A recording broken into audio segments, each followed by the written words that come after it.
1.7 18 ગ્રામ glucose છે એને 1 KG પાણીમાં ઓગાળવામાં આવે ત્યારે દબાણ તમને આપી દીધું છે દોસ્તો 1.013 બરાબર. હવે કયા તાપમાને ઉકળશે?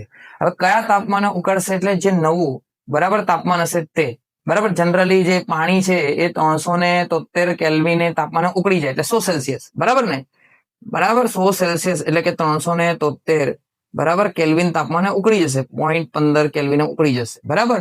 હવે પણ આ નાખવાથી કેટલો વધારો થયો હશે?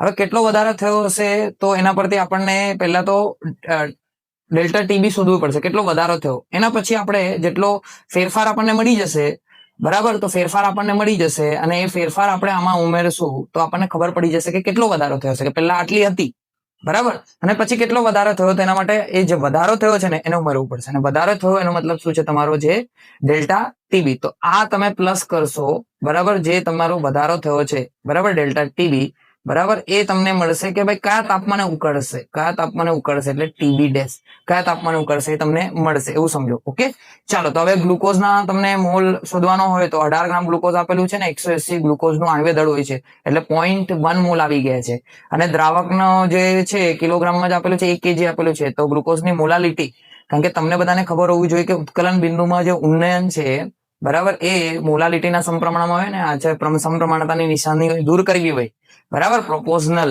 બરાબર. કોઈને પ્રપોઝ કરે તો લગ્ન બી કરવા પડે, અચળાંક મા બાપને મનાવવું પડે, છોકરાઓ મા બાપને મનાવવું પડે એટલે અચળાંક કે બી થશે અહીંયા બરાબર.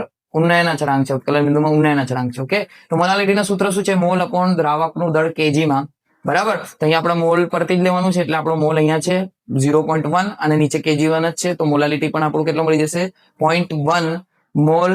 કેજી ઇન્વર્સ લખો કે પર કેજી લખો બંને ચાલશે. હવે ડેલ્ટા ટીબી નો અહીંયા તમને પાણી માટે ઉત્કલન બિંદુમાં જે વધારો થયો છે તે ઉમેરશું તો આપણે કયા તાપમાને ઉકળશે તે ખબર પડશે. તો જે વધારો થયો છે એના માટે આપણે કેબી, અહીંયા કેબી નો આપેલું જ છે તો કેબી કેટલું છે દોસ્તો? 0.52. ઓકે, અને મોલાલિટી મને મળી ગઈ 0.1 બરાબર છે. હવે આના એકમો તમને આપી દીધા છે તો મોલાલિટીનો એકમ જે છે તમને ખબર જ છે, મોલ પર કેજી બરાબર છે.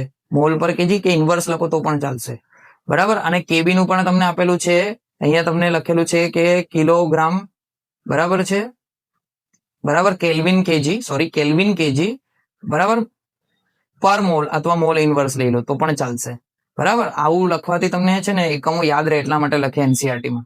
તમારે બી પ્રેક્ટિસ કરી લેવું બરાબર છે. બાકી આપણને ટીબી નું ખબર છે, લાસ્ટમાં તો તમારું કેલ્વિન જ આવશે બરાબર. તો હવે